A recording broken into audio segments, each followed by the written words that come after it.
Hey guys.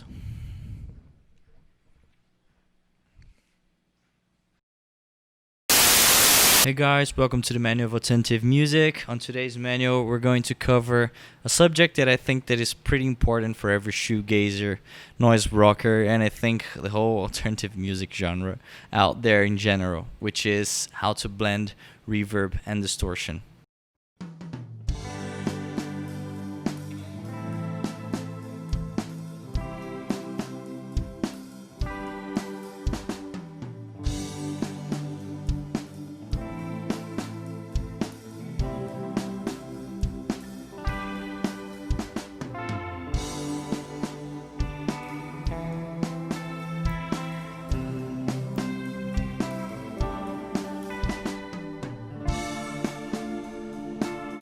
So this track you've just heard was recorded with this very gear. It's Peacock off of my band Supernova Andromeda. If you want to check that out, I'll leave a link right here. The gear I'm using is my Squier Jaguar guitar with the RV7 reverb, which is, I think, a pretty popular reverb pedal among shoegazers and alternative music, thanks to Kenneth. And the Power Driver by Boss, which is a big muff type of distortion.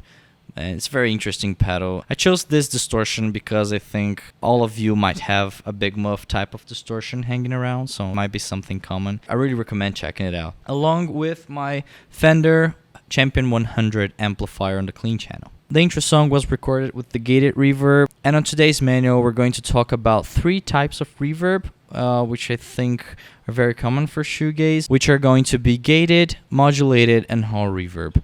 I intend to cover reverse reverb and shimmer reverbs, but I think these deserve their very own manuals, their very own episodes. So generally speaking, this is what I think when I'm trying to get my reverb blended with distortion. Just before I start, remember that there's no right or wrong. We're talking about art here. So what I'm saying are not rules, and I think these tips can really help you sometimes. So there are no rules, okay? So when I use reverb, I just try to use it according to the needs of the situation. I'm going to explain it. So right here, I was recording Peacock. I wanted a very dense reverb sound and a very dense distorted sound for the chorus and the verse. So this is what I went for. The graded reverb, as you can see, is set to a very dense setting, and so is the distortion. So I'm going to show you how that sounds. This is the clean signal.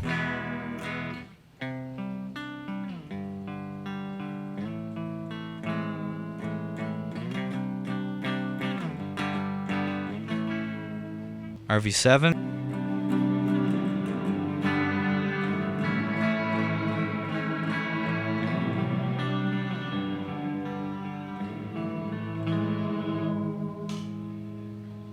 Power Driver.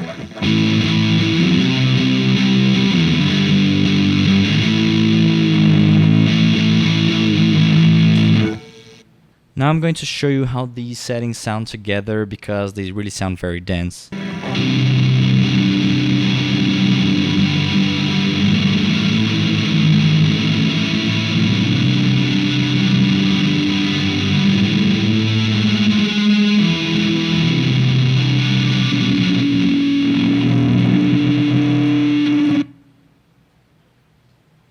Pretty dense sounding. This is not what I would go for in a live situation, for example. So here at the studio, it's working fine. It's just the sound I want. It's pretty aggressive and blurry.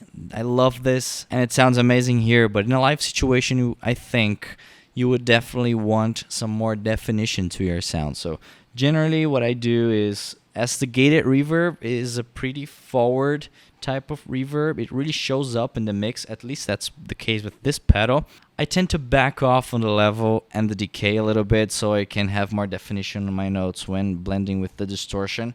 And the same goes with the distortion. I like to back it off a little bit live so it mixes better with the bass and the cymbals, because remember, they're also going to be very loud.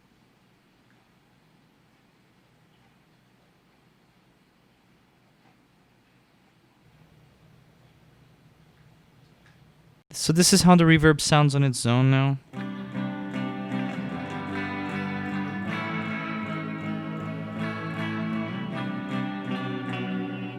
So it sounds less blurry, has a little bit more definition to the notes. Let's add the distortion.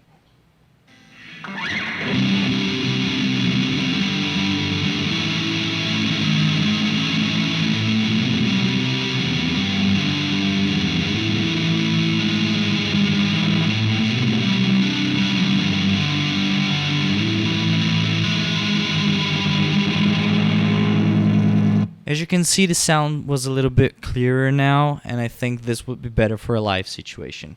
Now let's talk about some of the different types of reverb that I mentioned. Let's do it for the modulated now, which I think is a very shy type of reverb. It doesn't make it bad, it makes it sound a little bit more mysterious, I think. Let's check it out.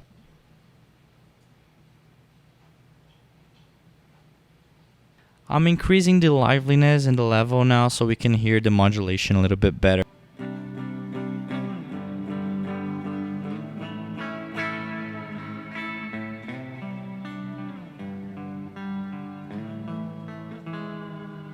You can barely hear the modulation on this reverb, it's really shy. So this is something I like about this reverb mode, is that you can blend with distortion a little bit easier, and the distortion is going to make the modulation pronounced. I'm going to turn on the PW2, I think you're going to realize what I'm talking about.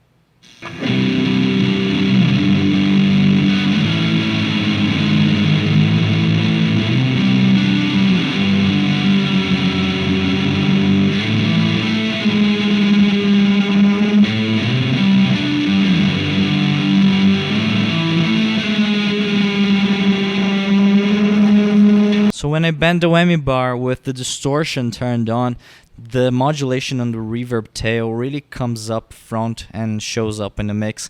It's like a detail, it's not something that's very pronounced, but I think that's the nice thing about this pedal, is because it seems like it was really made to put before a distortion. When you play it with distortion, all the reverb tails really comes alive on this RV7 pedal. So when I'm using a shy reverb like this, like the modulated reverb, the RV7, I don't think there is a problem in live situations to turn up the volume and the liveliness of the reverb, the decay, as long as it doesn't blurry the sound and doesn't make it muddy in the band mix, okay? So as it's a shy reverb, you can really pump up the settings and go along with it. That's not going to harm your overall mix, and it's going to sound good for your audience. Also, remember what I said in the beginning of the video, there are no rules. So if you want a muddy sound, if you want to sound aggressive and dance, it might work well for you, okay? Remember, it always depends on the sound you're playing. What I'm saying here is just some general tips that have helped me to get along with reverb well in the last years playing shoegaze live and in the studio. Now let's check out the Hall reverb, which is not as shy as the modulated reverb. Of all the three modes we're exploring today, the Hall reverb has the most controllable tail, I would say. It's the reverb I'm familiarized the most, and I think it's really controllable, mostly along with distortion, because you always know how it's going to sound like. It's not like the modulated reverb that on its own sounds really shy, and when you add distortion, it might sound boomy depending on how you set it. I'm talking about other modulated reverbs, okay? It's not the case with the RV7, but sometimes adding distortion after a modulated reverb on a certain pedal might accentuate unwanted characteristics. Just remember, it depends on whatever you want to play.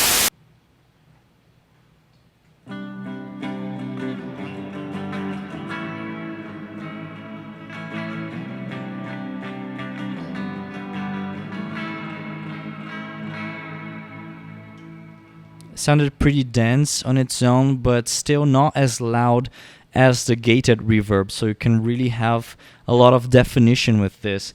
And if I went to back off on the decay knob, it's going to back off on the decay knob. It's not like going to mess around with gate time or modulation, so it's just what it is. So if you're in a live situation, you don't have time to fiddle around with knobs, the Hall reverb is just going to do the trick for you. So I'm going to add distortion, and you're going to see how well it performs.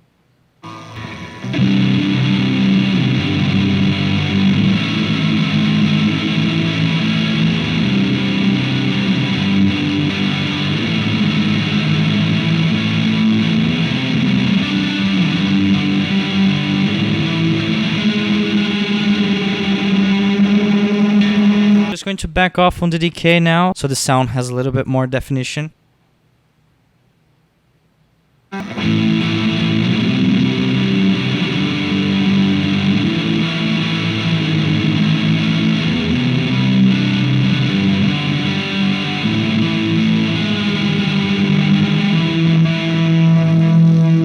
So even though it might be a little too standard-ish type of reverb to some shoegazers out there, that's definitely not what it is to me. It's really controllable reverb, and I think it sounds awesome with any type of distortion you play it with. And I think that might be because this is kind of a more natural sounding reverb. It doesn't have the artificial gate sound or the artificial modulation on its tail, so it sounds really natural, and I really like blending it with distortion. It like always sounds good. It's generally my go-to reverb when I'm messing around with a reverb pedal that I don't know. So, well, that's it. I hope you enjoyed this video. Leave a comment below on what's your favorite type of reverb, if you already know about the Boss PW2. See you next time. Thanks for watching.